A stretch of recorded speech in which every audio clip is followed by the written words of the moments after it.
E aí eu lembro que uma vez chorando, porque, putz, cara, uma latinha de atum e um macarrão me tinha que durar uma semana inteira. Aí eu falei, Deus, por quê? Por que comigo? O que vai acontecer quando eu melhorar? Aí murchou na hora, falou assim, minha filha vai embora pra casa dela, né? Então, será que esse paciente quer melhorar?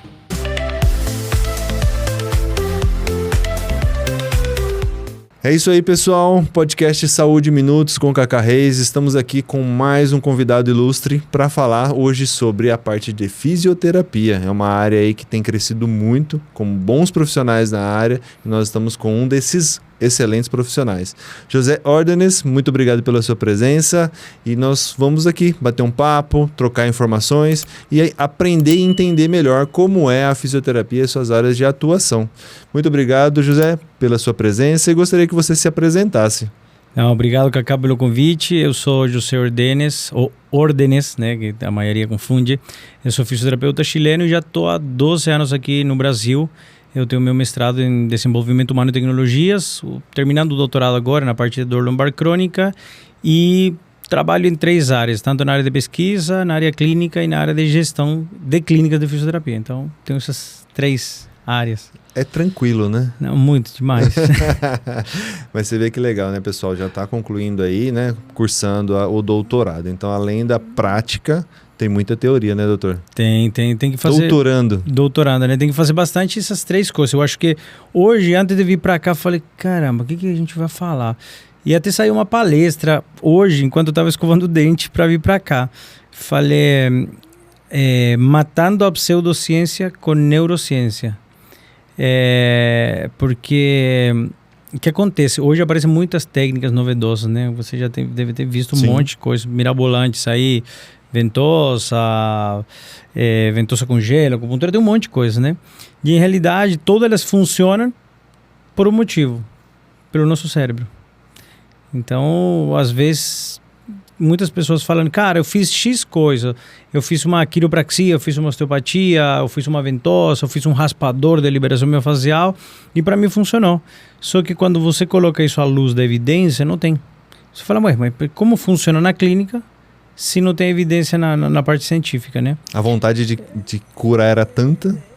Não, é o nosso cérebro. A gente, na parte da neurociência, você mostra que...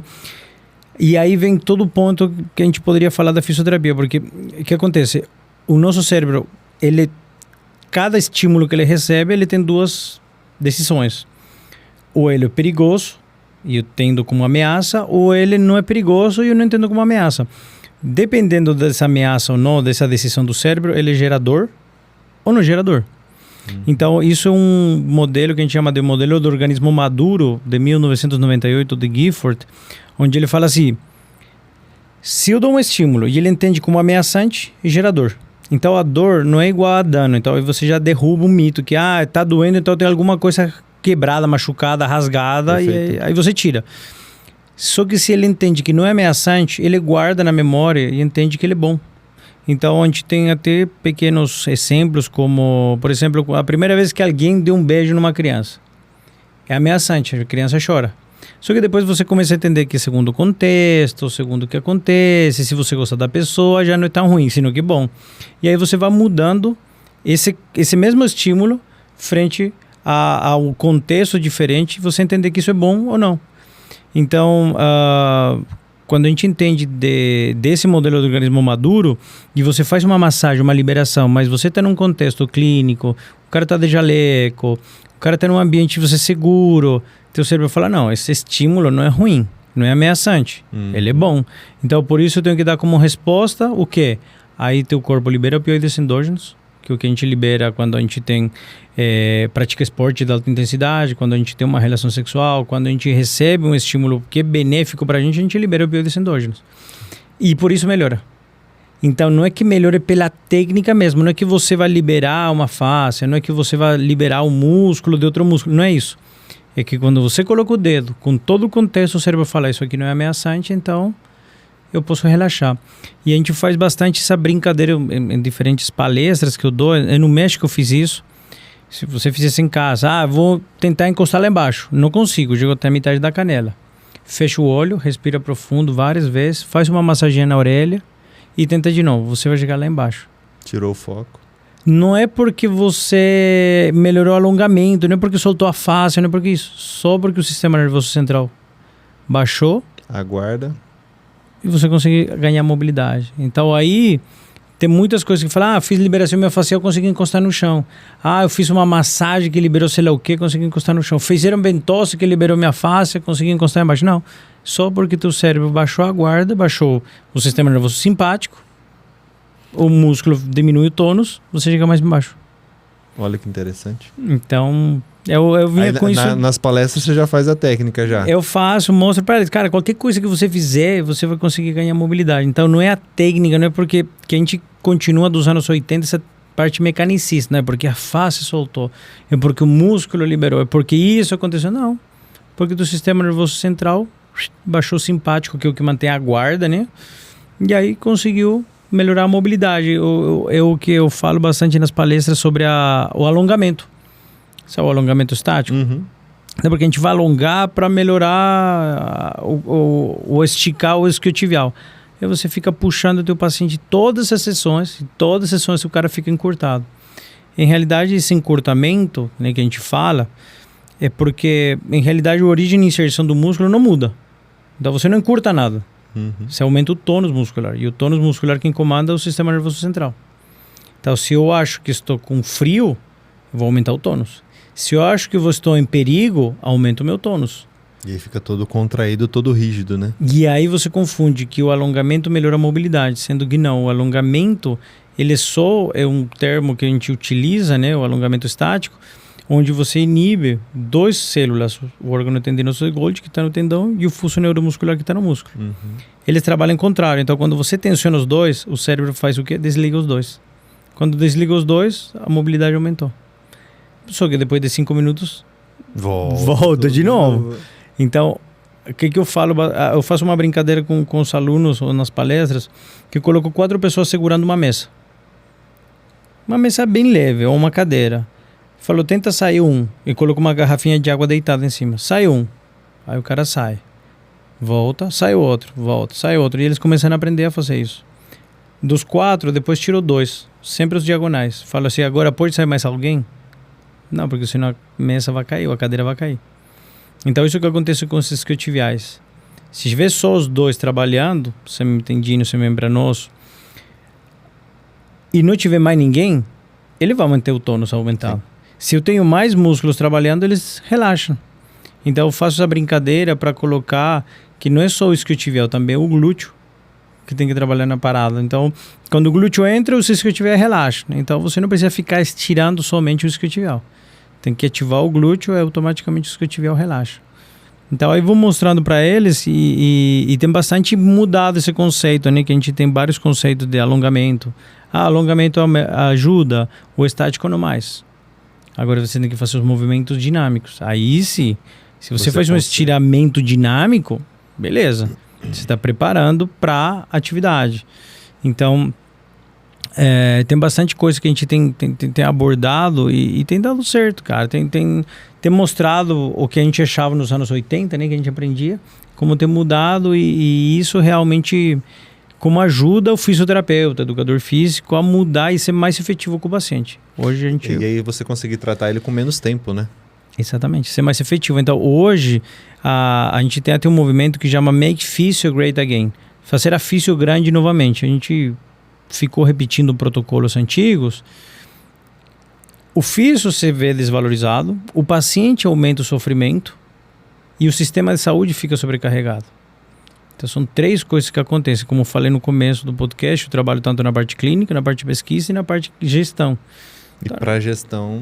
Não serve você ficar enrolando o paciente. Então hoje a gente vê um sistema, né, um sistema de convênios, onde o fisioterapeuta parece que o negócio dele é manter o paciente preso, porque tem mais sessões.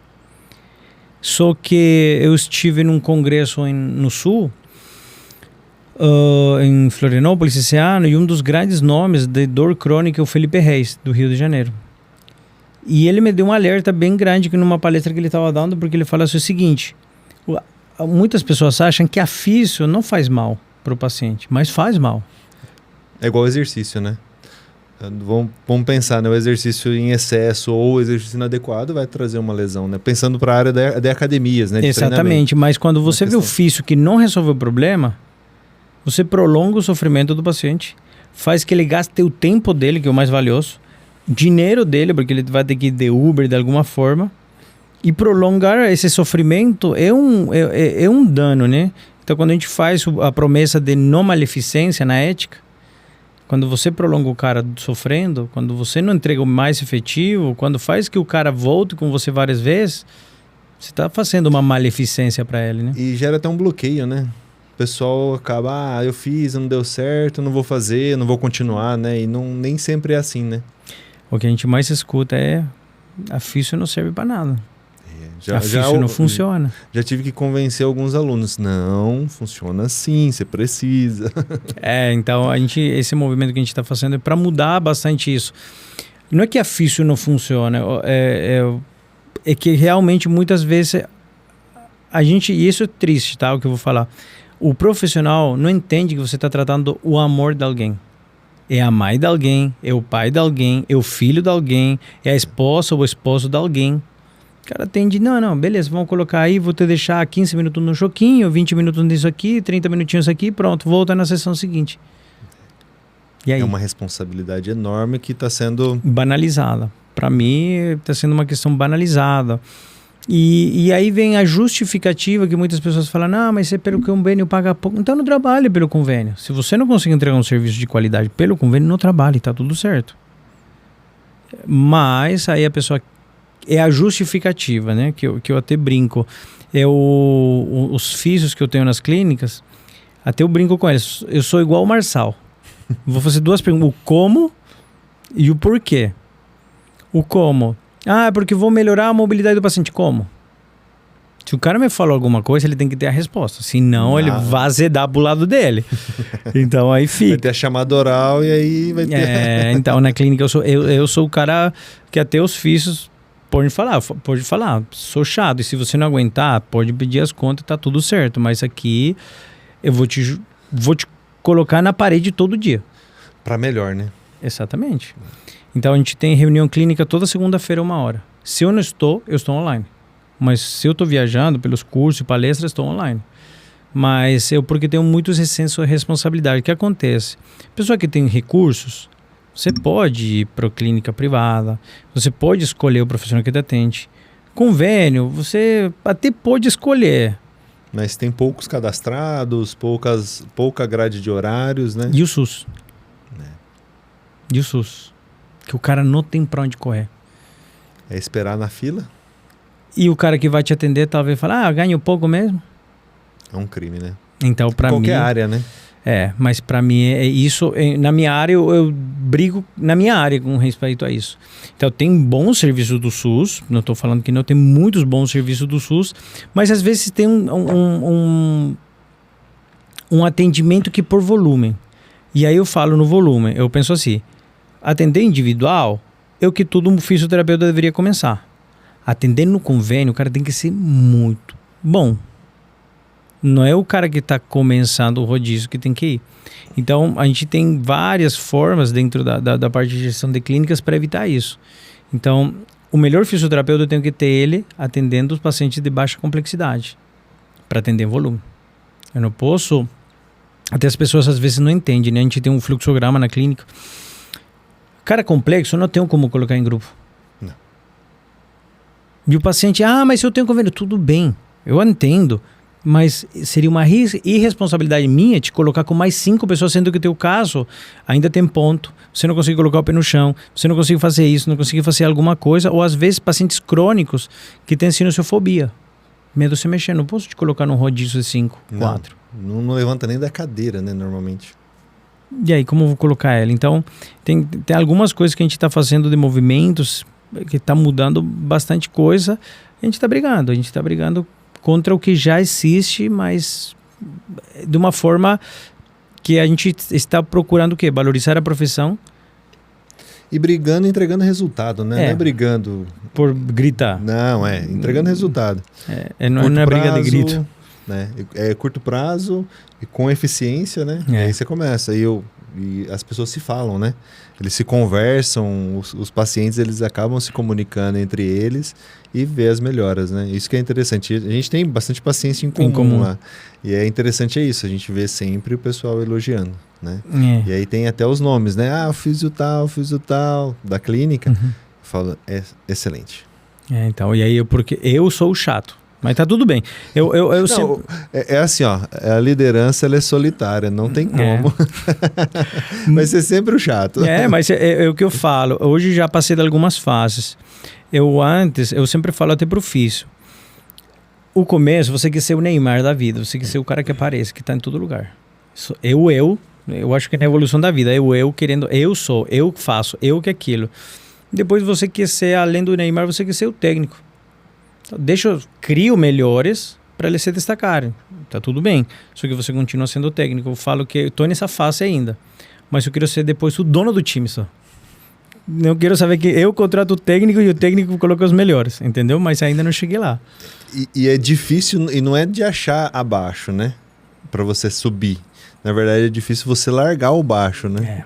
Exatamente. É ali que tá. É aí que é o difícil, né? A gente gosta de entregar com excelência e a gente não quer deixar o abaixo, né? O abaixo que eu digo é estar mais na linha de frente no atendimento, né? A gente tá lá e cá, né? É bom isso, né? Mas o problema é que a gente não consegue se soltar, né? Muitas vezes é o que eu falo, muitas vezes é crença, ou muitas vezes é falta de processo. Você tem que deixar muito. Eu tenho muito isso de ofícios. Como entra o paciente, como faz aquilo, eu tenho que escrever. Eu falo que eu escrevi umas 4 bíblias nos últimos anos. Por quê? Porque você tem que escrever tudo e aí fala, cara, você viu isso, você fez segundo isso, você fez aquilo, se o paciente tinha isso, você fez isso. E quando você faz, você entende o fluxograma, porque é o que eu falo até para o físio, às vezes para a educação física pode usar o exemplo. Cara, eu estudei medicina 1 ano. Então eu tenho a cabeça da parte médica e eu tiro o chapéu para eles. Porque, um exemplo, é tão bom feito o serviço do ortopedista que toda a população sabe, ou todos os outros profissionais sabem. Por exemplo, eu falo assim, se o paciente chega na urgência e emergência para um ortopedista e ele fala que caiu, a hipótese diagnóstica do ortopedista é fratura. Qual que é o melhor exame para fratura? Raio-X. Se ele tem desvio, tem que operar, dependendo do caso. E se não tem desvio, repouso por 6 semanas. Todo mundo sabe isso. Se chega um paciente com dor lombar para o físio, cada um avalia de qualquer jeito. Cada um começa o atendimento de qualquer jeito. Cada um chega num diagnóstico diferente. E o pior, cada um trata do jeito diferente. Então, isso tem que mudar. Tem que mudar. Tem que criar um padrão, né? Tem. De boas práticas, com evidência, com resultado. E aí que está o ponto. Por quê? Porque na medicina isso ficou muito rígido, ficou muito bem estruturado muitos anos atrás. Hoje tem muito ganho secundário, muitas empresas, muito marketing que impossibilita ou inviabiliza que os fisioterapeutas, por exemplo, tentem fazer uma guia clínica. Porque cada um quer colocar o seu, cada um quer fazer o seu. Não, coloca a minha técnica, coloca meu conceito, coloca isso, coloca aqui, a minha empresa coloca ali dentro. Que é interessante, que vão descobrindo novas técnicas, mas normalmente não é esse o caminho, né? Não, eu ganho secundário. Se você imagina a minha empresa ou uma técnica que eu queria colocar numa guia clínica, que o Brasil inteiro vai ser obrigado a usar. Quantos cursos vou ter que fazer para meus pacientes, para outros profissionais? Então, tem isso também. Mas a gente está procurando encaixar isso com... Como os Estados Unidos. Os Estados Unidos tem uma guia clínica para dor lombar. Olha só. Entendeu? E é o seu doutorado, né? Então, é meu doutorado na parte de dor crônica, como a gente vai trabalhar um pouquinho em cima disso, né? Dá uma dica, né? Hoje... Pelos últimos dados que eu vi, 80% da população tem algum problema na coluna, 60% tem 2 ou mais. Mais ou menos isso. Você me corrija, por favor. 40% já teve uma dor lombar em algum momento e 40% vai ter. Ou seja, 80% da população mundial vai ter uma dor incapacitante na lombar em algum momento da sua vida. E como identificar que é articular e não muscular? Tem uma dica para as pessoas? Ou vamos trabalhar também a questão de prevenção. Boa. Se a gente vamos voltar no primeiro que eu falei do modelo do organismo maduro. Vou colocar um exemplo que talvez possa servir para as pessoas. Quando tua mãe deu o primeiro tapa na tua bunda, você chorou. Depois, quando teve esse estímulo, já precisava dar 2, ou mais forte, mais porque teu corpo foi se adaptando a esse estímulo. Entendeu? Eu não apanhei da minha mãe, não. Eu tinha que correr. Eu lembro que até a última vez, minha mãe tá no Brasil agora, ainda não vai entender isso aí, mas ela vai se lembrar. Um amigo falou, cara, quando tua mãe bater, você ri, cara. Puta, que fiz isso? Minha mãe deu um tapa e comecei a rir. Pegou a chinela, comecei a rir. Só que tava doendo. Quando pegou a vassoura e bateu, só que bateu comigo do lado do sofá. Então a vassoura quebrou no sofá, não em mim. Aí eu comecei a rir. Aí minha mãe falou, vou parar, senão vou matar esse menino. O estímulo que fui acrescentando. Mas eu me fui adaptando. Então, ou no jiu-jitsu, no futebol, quando você leva chute, você vai se adaptando para mais. Quando o estímulo você entende que não é ruim. Sim. Aí, quando você faz atividade, a melhor prevenção é se mexer. Se movimentar. Porque, por exemplo, quando você vai começar a academia, e isso tem que tirar o chapéu para educador físico, isso é mais educador físico que fisioterapeuta. Quando você começa a se mexer, teu corpo fala que não, começa a doer. Aí você começa a entender que essa dor é gostosa, não faz mal. A dor do bem. É a dor do bem, a dor muscular tardia. Teu corpo vai aumentando o nível de suportar estímulos ameaçantes. Então, cada vez que você aumenta esse nível de estímulos ameaçantes, teu corpo aceita mais estímulos muito mais ameaçantes. Então, o que acontece com isso? Se você ficar sentado por 8 horas, 6 horas, teu corpo vai entender que esse estímulo que era menorzinho, mas foi ficando maior ameaçante, teu corpo suporta. Porque ele se adaptou a suportar cargas maiores. Então... E a lombar vai sofrendo nesse caminho. Exatamente. Então, o que acontece com isso? A melhor prevenção para a dor lombar é se manter em movimento. Você tem uma adaptabilidade muito maior que o estímulo que você usa no dia a dia. Se você vai ficar... E aí eu puxo um pouco a orelha do fisioterapeuta. Se uma senhorinha, vamos falar com dor lombar, ela quer fazer faxina em casa, por 15 a 20 minutos, você tem que fazer o que na físio? Dá condição para ela fazer. Deixar ela deitada na maca? Deixar ela com choquinho e gelinho? Qual que é o movimento, Dona Maria, que você vai fazer? Eu vou abaixar aqui, vou ajoelhar. Então vamos fazer isso. Quantos minutos vai ficar aí? 10 minutos. Então vamos fazer 15. Por quê? Se eu faço a mais, o estímulo que ela fizer em casa, o cérebro não vai interpretar como ameaçante e não vai aparecer a dor. Porque a dor é um estímulo subjetivo, é uma percepção a dano, é uma percepção a perigo, que é subjetiva e depende das crenças, do contexto, depende de um monte de coisa. Então, a gente tem que desconstruir isso da cabeça, que é tô machucado. Tá doendo porque machuquei alguma coisa. Então, muitas vezes, é o músculo que começa a falar, estamos passando da quantidade, eu não estou acostumado a fazer isso. Avisa o cérebro que eu estou fazendo uma coisa que não é comum para mim. Aí o cérebro fala, o quê? Gerador para travar esse movimento. Então, se eu preparo o meu músculo a fazer muita mais coisa, menos provável que apareça dor. É que é os exercícios da atividade da vida diária, né? Precisa, é básico. Hoje eu lembro, hoje no treinamento na academia no horário da manhã, eu estava com uma aluna e ela, mas nesse movimento do agachamento da cadeira, tá? O processo tem 72 anos, tá no início de treinamento, sentar e levantar para mim é difícil. Você está aqui para isso. Exatamente. Vai se tornar mais fácil. Aí eu coloquei um degrauzinho, ela conseguiu sentar e levantar, uma cadeira um pouquinho mais alta, e depois a gente foi baixando. Você é capaz, você pode. Aí eu brinco, né, com os alunos, eu falo, é a dor do bem, treina duro para competir fácil, e a gente vai usando, dependendo da idade, né? Aí ela entendeu que ela era capaz, e ela conseguiu fazer com a cadeira mais baixa. Então, é trazer esse desafio do dia a dia, né? Exatamente. É fazer um pouco mais. Se é 15 minutos, vamos treinar para 20. Exatamente. E o corpo sempre vai tender à inércia, sempre vai querer menos. Não o cérebro foi formado há mais de 3 milhões de anos para economizar energia. Tudo. Em tudo. Eu falo para os alunos, o dia que você tiver morrendo de vontade de vir para academia, vai se tratar que você está com algum problema. Alguma coisa aconteceu, exatamente. Porque o nosso corpo precisa e quer o descanso, né? Então a gente precisa estimular. Para essa senhorinha que está em casa com esse desconforto lombar, que seria interessante ela fazer para prevenir e começar a diminuir essa dor lombar? Além de procurar área médica, fisioterápica, academia. Uma dica ali para ela. Passar por esse processo. Começar a se movimentar, a tolerância. Por exemplo, se eu faço flexão, dói. Tá, não faz flexão agora. Mas lateroflexão, extensão, dói? Não, então faz isso, mantém o movimento, porque senão o músculo vai atrofiar. Já vem a senilidade caindo, né, com a sarcopenia. Então, se você se mantém em movimento, você evita isso.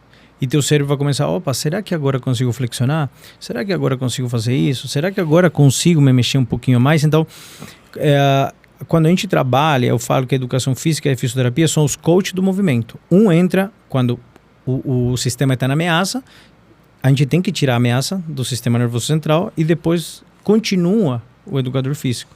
Então, é começar a identificar o paciente que tem que se movimentar.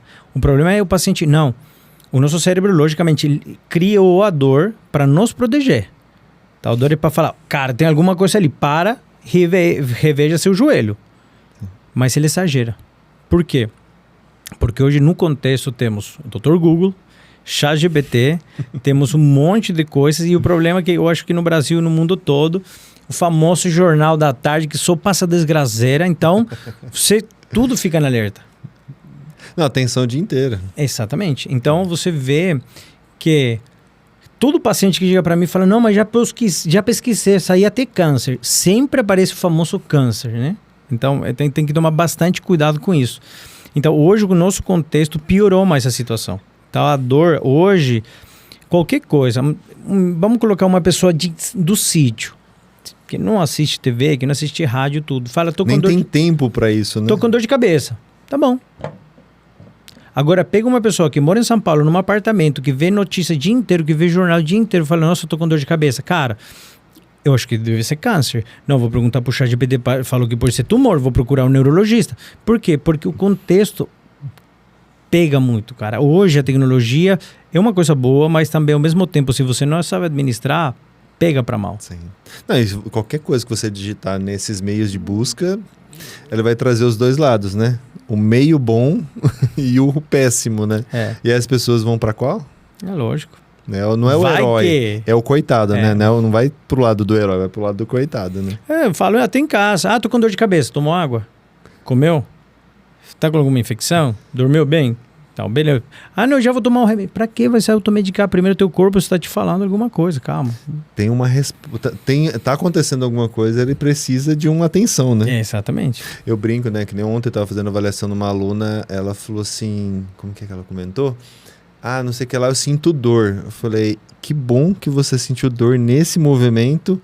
Você já viu alguém morrer afogado que tem medo de água? Exatamente. São raros, mas pode acontecer, mas são raros. Por quê? Porque quando você tem a dor é um alerta e ele está te trazendo, olha, tem uma resposta que a gente precisa identificar, adaptar para depois evoluir. E aí sempre falo, é momentâneo. Isso não é eterno, porque o pessoal gosta da muleta também, né? Gosto. Na físio então, né? Cara, eu antes, para quem não sabe, eu acho que já falei que sou chileno, então o nosso humor, nossas piadas, o nosso caráter é diferente. Então, pessoal, eu lembro no começo, a gente lá no Chile já vinha discutindo sobre a parte do choquinho e tudo, quando eu falava, eu queria... O paciente, não, mas eu queria fazer choquinho. Juro que cheguei a ter na minha clínica uma tomada falsa com uma tomada e 2 fiozinhos soltos. Que levar choque, coloca o dedo ali. Porque o paciente não. Tem muito paciente que chega, eu acho que ele deve chegar para você, que fica deitado na maca, que ficar, não, eu tô com dor, quero um choquinho, porque o choquinho vai me ajudar. Ana Maria, o choquinho não vai ajudar. Não, mas eu quero um choquinho, então afio o dedo ali na tomada, que choque. Aí ficava assim, falei, não, aqui vamos trabalhar, vamos movimentar. Então, hoje tem muito paciente que é isso, porque a gente tem que entender que cada paciente que vai chegar para você, ele é biopsicossocial. Então, ele tem uma lesão biológica, mas tem um componente psicossocial sempre. Então, às vezes, o paciente que, já aconteceu comigo no consultório, tô com uma dor lombar que não melhora com nada, já passei num monte de lugares. Aí você começa a falar com o paciente, ele fala, não, porque minha filha, depois que começou essa dor, ela veio morar comigo. Fala, tá. E a senhora, qual que é a sua expectativa? Quer melhorar? Eu quero, mas que muito, quero. O que vai acontecer quando eu melhorar? Aí murchou na hora, falou assim, minha filha vai embora para casa dela, né? Então, será que esse paciente quer melhorar? A dor não é uma muleta para ter o aspecto psicossocial também. Então a gente tem que saber, hoje tem questionários, né? A gente não pode sair falando, você é louco, a dor é da tua cabeça, ou não. Tem questionários que te ajudam a você entender isso. Só que quantos clínicos usam esses questionários? Os porquês, né? Quantos porquês são perguntados ali para saber qual que é a raiz do problema, né? E todo mundo tem alguém na família que é assim também, né? Tem, lógico que tem. Minha mãe acabaram as dores. Veio morar pro Brasil, trouxe ela pra morar, acabaram as dores. Chegou perto do filhão. Agora não dói mais nada. Zero dor, né? Mas lá era reclamação todo dia. Tô com dor aqui, tô com dor ali. Mas vem pra cá. Acabou o problema. Então você já está no Brasil há 12 anos, né? 12. Mestrado, doutorando, atuando em 2 clínicas. Graças a Deus, 2 clínicas. Proprietário.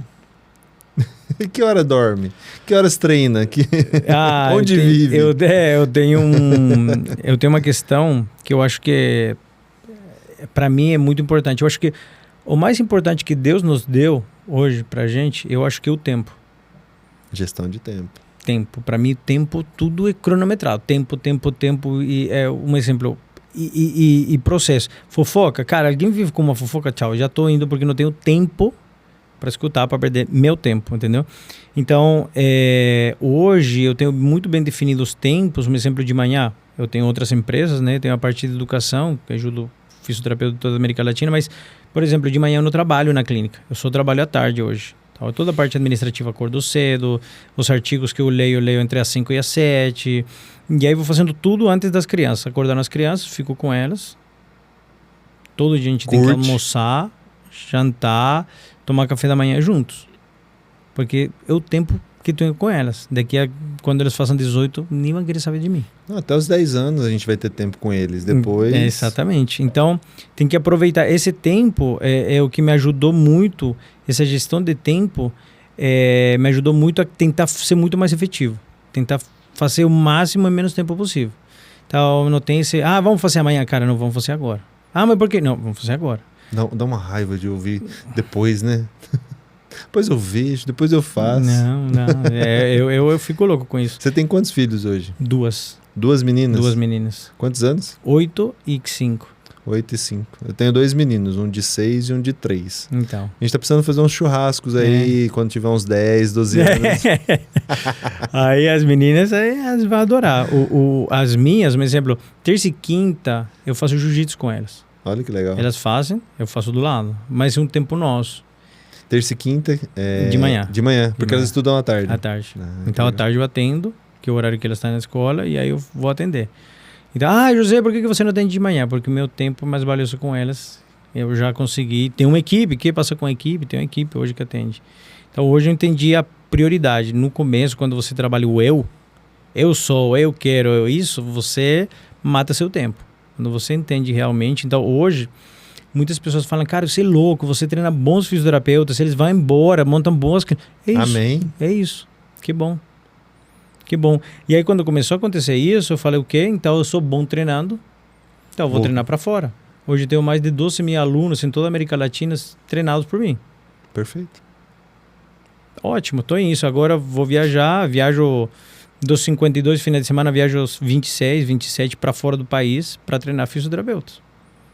E aí você ganha com isso também, né? Sim. Para ter mais tempo para as meninas. Para as meninas. Agora, por exemplo, a gente vai para Estados Unidos, vamos para Orlando. Eu vou dar um curso em Miami. Já aproveita. Já levei todas elas, vai todo mundo. Vai ver o Mickey. O Mickey, vamos ver o Mickey. Então, por exemplo, agora eu faço 10 anos de casado agora em março. Vou para Costa Rica dar um curso. Já levo a esposa, já pago os 10 anos de casada. Já vou aproveitando, entendeu? Então a gente vai fazendo junto. Não, e é perfeito, eu acho que é isso, né? É o trazer junto o trabalho, e o trabalho por prazer, né? Porque gosta, porque ama o que faz, e conseguir conciliar com a vida pessoal, né? Eu acho que um conselho que eu te dou para os meninos novos, cara, lembra que tua profissão é teu veículo para cumprir o que você queria quando você tinha 12 anos. Sabe, quando você tem esses sonhos malucos? Eu li o livro de Júlio Verne, Viagem ao Centro da Terra, 50 dias em globo, todas essas coisas. Falei, cara, eu quero viajar o mundo. Então, eu falei, quando comecei na profissão, como eu vou fazer para viajar o mundo? É o meio. vou ter que fazer pesquisa, vou ter que fazer isso, porque aí vou para congresso, porque então fui preparando minha profissão para que me desse o sonho que eu queria de criança. Hoje eu falo isso para as minhas pessoas, porque tem muitas pessoas que não vivem, sobrevivem. Ah, não, porque estou trabalhando, porque estou... Calma, mas o que você queria fazer da sua vida? Ah, por mim estava na praia, por que está aqui então? Tem aquela história, né, do senhor que chegou na praia, viu um pescador que pescou a parte da manhã e depois parou de pescar. Aí chegou lá o novo, né, empresário, começou a criar um monte de ideias pro pescador, porque ele tinha que montar o frigorífico, lá. Aí o pescador respondeu assim, pra quê? Ele falou, pra quando você chegar nos 60, 70 anos, você ter uma casa na praia e ficar na praia. Eu já tenho isso hoje. Exatamente. Exatamente isso. Então hoje, a gente muitas vezes se perde tentando achar uma coisa diferente. Eu, como te falei, eu tinha na Alphaville, clínica também, fechei. Todo mundo, você é louco, vai fechar, a Alphaville é o centro. Falei, tudo bem, pra quê? Pra ganhar dinheiro, tudo bem. Pra quê? Para andar com um carro blindado, para andar com as crianças com uma escola muito mais cara, que as crianças não conseguem sair na rua. Para quê? Para quê? O interior é muito bom, né? Cara, eu não mudo de Marília por nada do mundo. Agora que eu trouxe meus pais para morar também, aí fechei. Por quê? Porque não estava dentro do meu cardápio de coisas que eu queria fazer. Hoje tenho meus pais, talvez daqui a 10 anos minhas crianças vão estar sei lá onde. Aí posso ir para a família, tá tudo bem. Não, então, aí já combina com elas, cada uma em um lugar do mundo estudando. É isso aí. Para você ir visitá-las, né? É isso aí. E foi fácil chegar onde você chegou? Você conquistou até agora? Cara, se eu te falar, é que foi fácil pela pessoa que tive do lado. Deus sempre esteve comigo. Então, ele me permitiu que isso fosse fácil. Eu se ver tudo que eu tenho hoje, eu vejo, falo assim, eu não conquistei. Foi Deus que me foi colocando. Então, hoje, tudo que eu tenho, eu devo a ele. Tudo. E em cada lugar, eu lembro que quando eu era pequeno, eu falei, Nishi, será que eu vou virar pregador? Vou virar alguma coisa? E hoje eu vejo que faço isso, só que através da minha profissão. Mas foi o que me trouxe. Deu muitas vezes, quando vim pra cá, eu queria desistir. Eu fui. Foi uma frase que até hoje me marca, né? Quando você passa por situações meias ruins, você me marca. Eu vim pra cá, eu odiei Brasil, queria ir embora. Imagina, você tinha amigos, um moleque novo, vem pra um país que ele não conhece nada, que a cultura é diferente, que a forma de tratar as pessoas é diferente.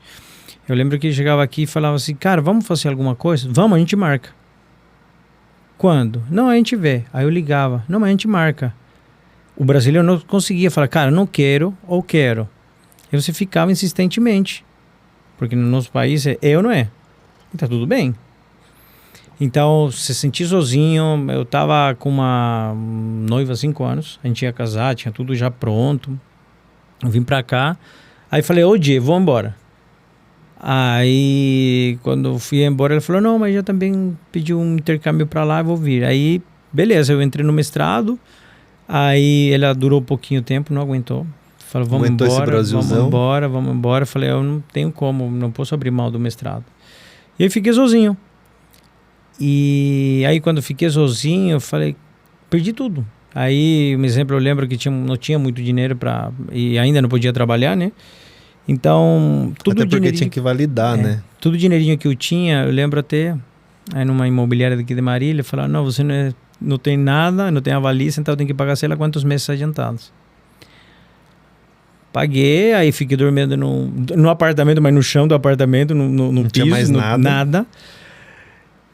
E aí eu lembro que uma vez chorando, porque, putz, cara, uma latinha de atum e um macarrão me tinha que durar uma semana inteira. Aí eu falei, Deus, por quê? Por que comigo? Por que a mim? Por quê? Por quê? E eu chorei. Eu lembro que eu chorei uma tarde inteira, chorando, e soluçava, e chorava e tudo. Até que eu me acalmei, e a resposta que veio na minha cabeça, por que não? Quem é você melhor que uma criança que está morrendo de câncer num hospital? De uma mãe que acabou de perder um filho? Quem é você melhor que um filho que acabou de perder uma mãe? Por que não com você? Virou a chave. Por que então? E por que não comigo? Então quem sou eu para reclamar? Deus, por que está acontecendo comigo? Se pode acontecer com qualquer pessoa, se Deus não tem preferidos. E aí mudou. E aí eu tenho uma frase em todos os cursos, em tudo. Ore como se tudo dependesse de Deus e faça como se tudo dependesse de você. Estou fazendo a minha parte. Se Deus quiser, faz a dele. Se for a vontade dele, mas eu não vou cobrar, porque dele. Entendeu? E por que não resultou, José? E por que tinha que resultar? Então, para mim, mudou totalmente isso e me fez avançar, e me fez fazer o meu. Muitas coisas deram certo, muitas coisas não, e tá tudo bem. Tá tudo bem. Então, hoje, o que eu tenho, posso falar, foi Deus. Cara, lembro que você fez, foi por que não. Eu fui atender um paciente. Você lembra o dia e horário? Sim, eu lembro. E são coisas que marcam muito, né? 13 de março de 2014. Aí eu lembro. Aí um amigo fazia crossfit comigo. Falou, minha esposa machucou o joelho, um ortopedista aqui operar ela, tal. Eu falei, não, traz ela aqui, vou ver o que eu posso fazer. Aí avaliei, melhorou. Aí o ortopedista, quem que é esse? Aí ela falou, não, eu fui num cara que chileno, quem que é esse cara? Eu quero conhecer. Aí o ortopedista foi lá, me conheceu, me convidou para trabalhar na clínica dele, e aí passou uma semana, alguém me chamou, José, você quer ser professor na Inspirar de Bauru? Quero. Fui. Do nada, depois virei coordenador. A gente mudou o coordenador, que você assumir a coordenação? Quero. E aí foi. Então, hoje eu falo assim, nada fui eu que fui atrás, eu fiz minha parte. Foi acontecendo. Exatamente. Mas foi depois do porquê não. Então, muitas vezes a gente não consegue mais coisas, porque às vezes a gente não está preparado espiritual, emocionalmente para recebê-las, né? Então, hoje eu falo assim, eu tento me preparar muito nisso, mais que tecnicamente, hoje eu posso falar, entendeu? Então, às vezes a gente tem que se alinhar algumas coisas, a gente quer ser o melhor profissionalmente, mas às vezes Deus quer você foque na sua casa, na sua família. Então, isso me fez mudar bastante. Como eu te falei antes, o eu cegava a gente. Eu quero fazer, eu quero ser o famoso, eu quero ser isso, eu quero ser aquilo. Hoje já... Se tiver tudo em paz, para mim tá ótimo. Talvez vai de encontro, né? O que você falou é o não mais perguntar o porquê, mas é o pra quê, né? Exatamente. Né? É o pra quê. É uma das coisas que já mudou muito, virou minha chavinha faz alguns anos também. É o pra quê. Pra que tá acontecendo isso? E aí tem várias. Depois que passa, depois de um período que você entende o para quê, já não questiona mais. É só agradece e segue, né? Agradece a Deus e segue. Segue. Tá todo mundo... aí fui fazendo bastante cursos de outras áreas, aí você vai entendendo. Você não tem problema. Eu sempre hoje falo de desafio. Hoje não tenho problemas, tenho desafios. Quando tiver problema, quando o dinheiro não puder pagar, aí vou ter um problema. Eu falo a mesma coisa. Aí vou ter um problema. Então, hoje não tenho problema. José, tem muito problema? Você, não, tem bastante desafios. E desafio gostoso. O problema eu não tenho. Nenhum. Excelente. E como que você falaria para o profissional de fisioterapia que está pensando... O terceiro colegial pensando em fazer fisioterapia? Como que você falaria para ele? Cara, vem porque a profissão é... Olha, eu vou falar uma coisa que para mim mudou. Lembra que eu falei para você que eu mudei de medicina para fisioterapia? Primeira coisa, o que você se vê fazendo o resto da sua vida? Eu mudei de medicina para fisioterapia porque a Teleton é do Chile, né? A Teleton que o Silvio Santos faz aqui é do Chile. E quando eu fui fazer a passagem, onde você tem que aprender todas as áreas, tinha uma criança com paralisia cerebral. E passou o médico, falou, seguinte, se ela não melhorar X coisa, eu vou ter que fazer uma tenorráfia, que é a corte do tendão. E virou as coisas e foi embora, só que a criança estava com a mãe. A criança ficou mais espástica, a mãe sentou no solo e começou a chorar. E eu fiquei parado. Travou. Aí todo mundo foi embora com o médico que estava lá, e do nada chegou um cara e começou a abraçar, mas não, calma, a gente vai fazer de tudo, vamos conseguir, vamos tentar fazer tudo. Aí do nada o professor voltou e falou, o que ficou fazendo aí? Eu falei, quem que é esse aí? É fisioterapeuta. Falou, tá bom, eu não quero mais medicina não, eu vou pra fisio. Eu sou o cara que, se você é um cara que sempre quer motivar a pessoa, que sempre quer entregar o melhor, que sempre quer fazer, cara, a fisioterapia. E você com as mãos, a cabeça e uma maca, um elástico, você consegue fazer milagres. Então, eu acho que isso, para quem... Eu falo, eu não posso ser médico nem juiz. Eu não posso falar, agora você faz isso, ou agora você não faz. Ah, agora você é culpado e vai pra cadeia. Eu não conseguiria, cara. Eu vou, não, vamos lá, vamos tentar fazer, vamos ver outro jeito, vamos tentar sair. Eu sou o cara de sempre achar uma saída. Então, é por questão disso que eu não me vejo em outra profissão. Então, se você é um cara que quer motivar as pessoas, um cara que sempre está acolhendo amigos, que sempre está acolhendo as pessoas, que sempre está dando um segundo ar, então talvez a fisioterapia seja a área correta para isso. Que bacana. E esse profissional, ele se formando, você acredita que ele pode atuar com você? Pode. Eu abro as portas para todo mundo que quiser, só que tem que saber que lá dentro eu vou polir. Se a pessoa quiser, vai entrar num crivo de aprender para não fazer mal. Hoje... Seria bom, desculpa, seria bom você falar da sua clínica. Fala o Instagram, fala o endereço, faz o seu merchan, muito bom isso. O meu merchan, em realidade, hoje a gente tem muito estagiário lá na clínica, né? Que passam por uma fase. Hoje, um exemplo, nossos estagiários, nenhum coloca a mão no paciente, porque é estagiário. Mas eles aprendem muita coisa a mais observando e vendo as coisas. Porque hoje tem muita clínica que coloca o estagiário para atender, que é uma loucura.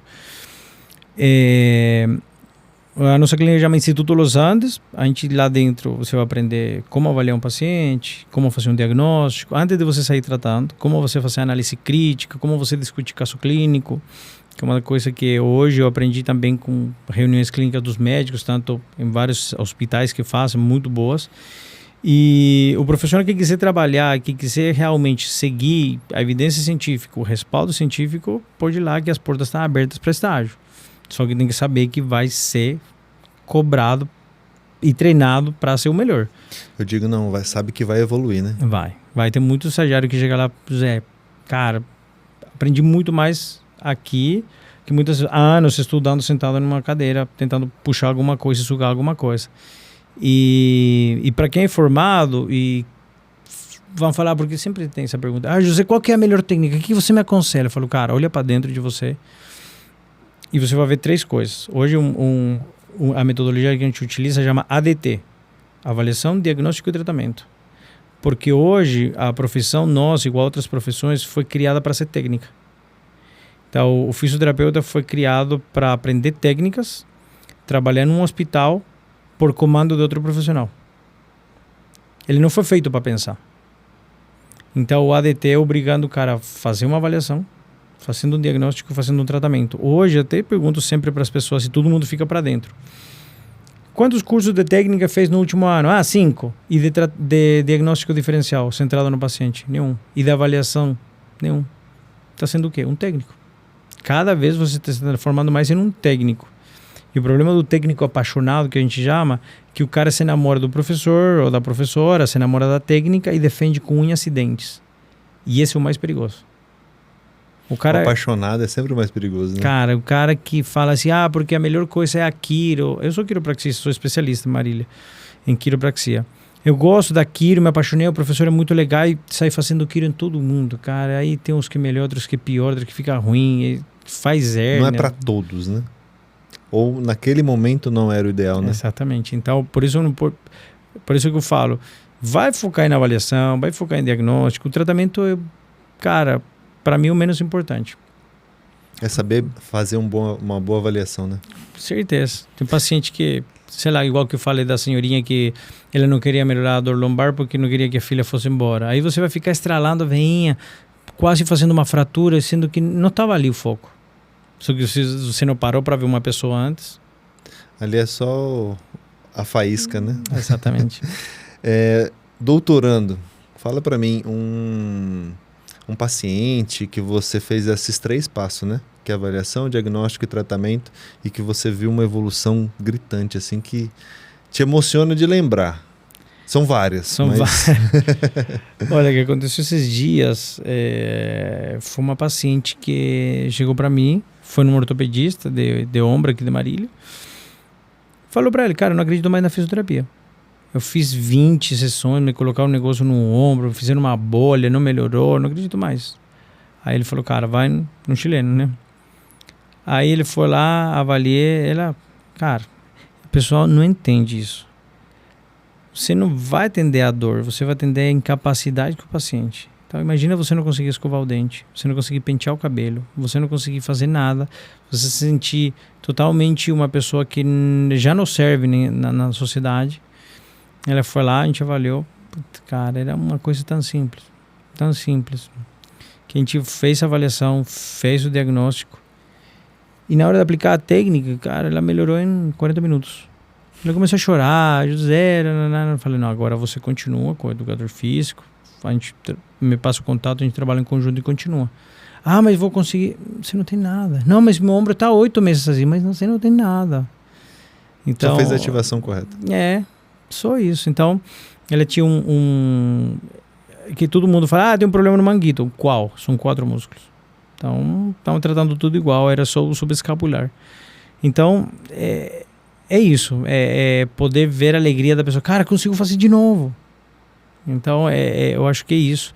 Teve uma vez que foi engraçado, um paciente chegou para mim, um ortopedista de coluna, falou, cara, tá aqui, vai ser bloqueado, vai fazer um bloqueio, pessoa que teve outro problema, não vou conseguir atender. Você pode atender? Eu falei, posso. Aí o senhorzinho chegou lá, atendi ele, melhorou. Eu falei, quanto que é? Tava no SUS. Eu falei, quanto que é? Eu falei, que carro você tem? Ele falou, tem um golzinho quadrado. Eu falei, pode deixar a chave com a secretária. Mas rindo, assim, brincando. Tá bom. Aí deu brincando, não, vê lá que depois eu vejo. Tudo bem, melhorei e tal. Do nada, a secretária, ô doutor, falei, o quê? Vinha deixar uma chave. Falei, não, brincando. Tô no SUS. Falei, cadê o senhor assim? Não, já foi. Falei, cadê o telefone dele? Não tem, não pegou, porque veio direito. Falei, não, sai atrás dele, vou tentar achar. Chamou no Esmeralda. Não, tá aqui. A secretária falou, não, era brincadeira. Aí ele voltou, me leva ovo, até hoje, leva ovo, leva qualquer coisinha do sítio. Olha só. Mas, porque realmente você tirou o problema dele, né? Exatamente. Era qualquer custo, né? Que ele queria esse livramento, né? Cara, uma coisa que eu vou falar, porque posso falar, não tô falando nomes, nada. Esse paciente estava com uma dor insuportável, jovem. Ele não conseguia ter relações sexuais com a esposa. A mulher achava que estava traindo. Sempre vem esse pensamento, né? Por quê? Porque na hora dele fazer o movimento da relação sexual, doía a lombar. Só que ele tinha vergonha de falar para alguém.